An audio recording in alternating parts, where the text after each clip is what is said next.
That's me. So hair doesn't really run in the gene pool.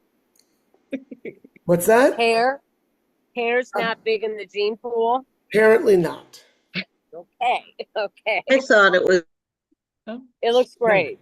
We have we have so many ideas. It just pop the follicles. I got it. So you don't need hair. You don't need hair. You don't need that then. Well, welcome everybody. Welcome to those of you who are joining us. Those of you who are joining us via Facebook Live or YouTube Live. Welcome back to 3M, where we um, testify to the reality that emergencies continue to occur. And life presents us with grave challenges. I am very happy to know, at least because I know that you're on with us, that you have power or you are in a comfortable and safe place. I want to I want to begin with Shema, and then I want to ruminate for a moment on just an idea that I think has really been a profound one that's grown within me over the past several days. So, first of all, we remind ourselves that in this, in the midst of this emergency, that we face, the challenges of no power and extreme heat, we we still channel and focus our prayers towards our brothers and sisters of Israel, who live with this existential threat, with Hamas in the south and Hezbollah in the north, with political considerations feeling confused and contorted and challenging, and with a political establishment all over the place that often falls short of inspiring. We nonetheless pray for our people, for this is the hope, Hatikvah, the hope. The hope was that we would have a Jewish state.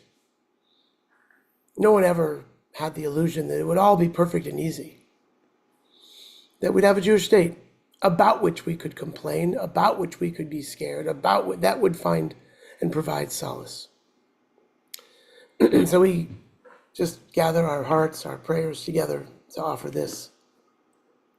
Shema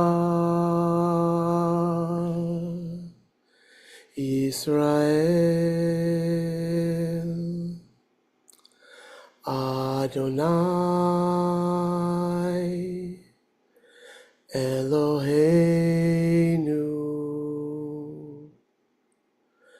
Adonai Echad.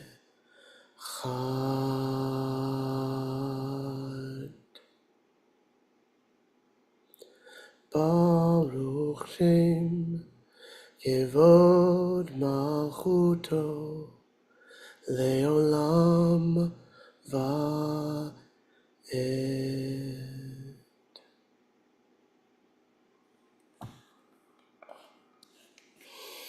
I imagine I'm not alone amongst those of you who are gathered here, and those of you who know people um, uh, who um, who had a fence come down. Raise your hand if you had a fence come down, or some kind of part of your house, or so wherever you live. Well, we had a fence come down, and there are tree limbs obviously down everywhere, and there's a requirement. Well, there's a mandate, it would seem, to reach beyond ourselves in these moments. And I think that the fence is coming down is this really apt analogy. It's not really an analogy because it's literal. The fences have come down. And as a result of the fences coming down, you meet people, you talk to people. Next door to us, the fence came down, and there's 3 townhouses just like on our property. And I ended up having a fantastic conversation with one of the residents who lived there, who I'd passed by, we'd waved, but we never really talked. And then I met the people whose fence came down because their fence came down. And so we have to get a bid and we have to work together to build a new fence, right? And we have a couple of storm refugees who are living with us and a couple of dogs staying with us. And Natalie's staff, three of her staff members, were sitting at our kitchen table on Tuesday because their offices had power but no internet. And I know that Tiffany was just sharing with me about opening their house to neighbors and making it possible. And I just heard about someone in a congregant of ours who had who has a generator and has a air conditioning unit, and a congregant who didn't, and that congregant, the first congregant got power back, and that other congregant now has a generator, right?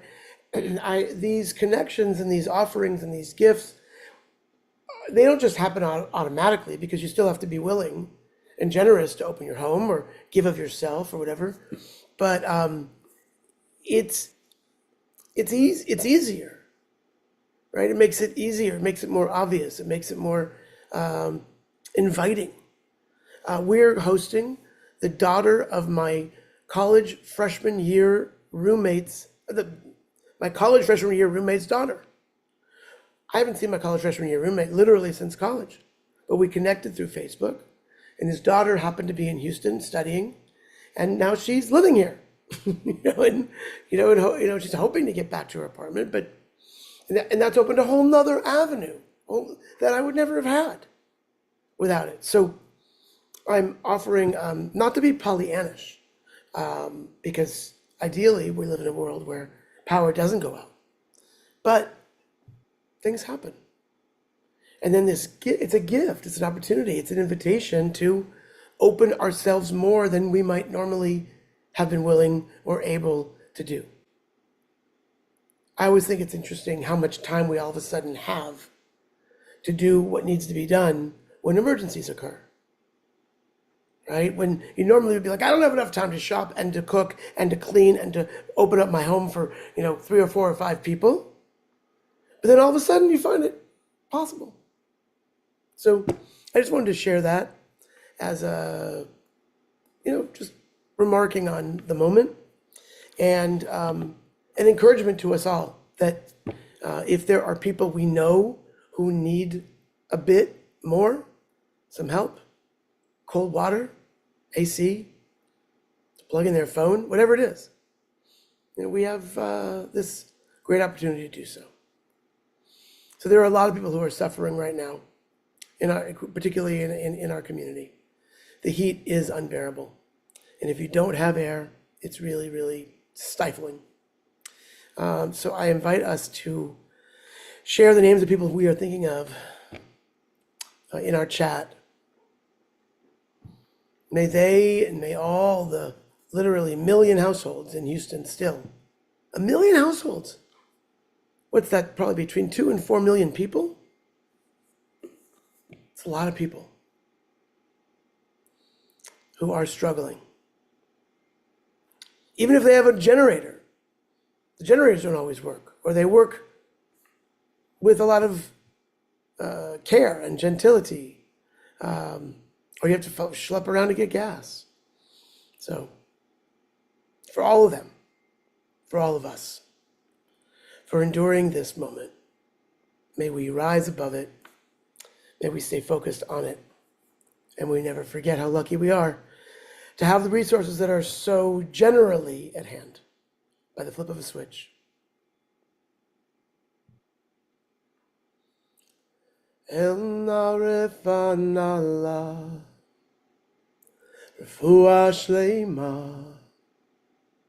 El narefan Allah, please heal these souls.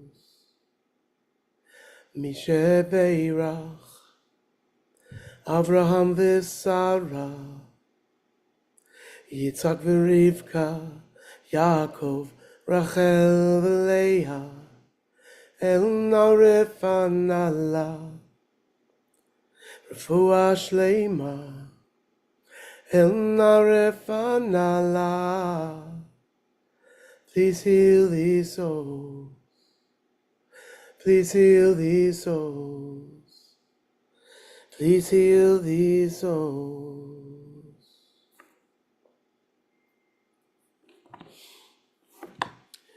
Tomorrow night, we happen to already be scheduled to do services online via Zoom. And I am excited that I get to welcome my brother Ryan, who is a just terrific life coach and spiritual leader. And he'll be joining us from Los Angeles. We'll be online. And it'll be, as we say, a Shabbat Dialogues context. And I look forward to seeing you tomorrow night at 6:30. And everyone, oh, and don't forget that next Friday, God willing, and the creek don't rise, everything's good, and everyone has power. Next Friday night, we'll be back at First Unitarian. And my friend, Rabbi Neil Katz from Tyler, Texas, who's a rabbi and also a musician, he will be leading the music next Friday evening at First Unitarian. Good to see y'all. Bye, everyone. Take care. We'll see y'all soon.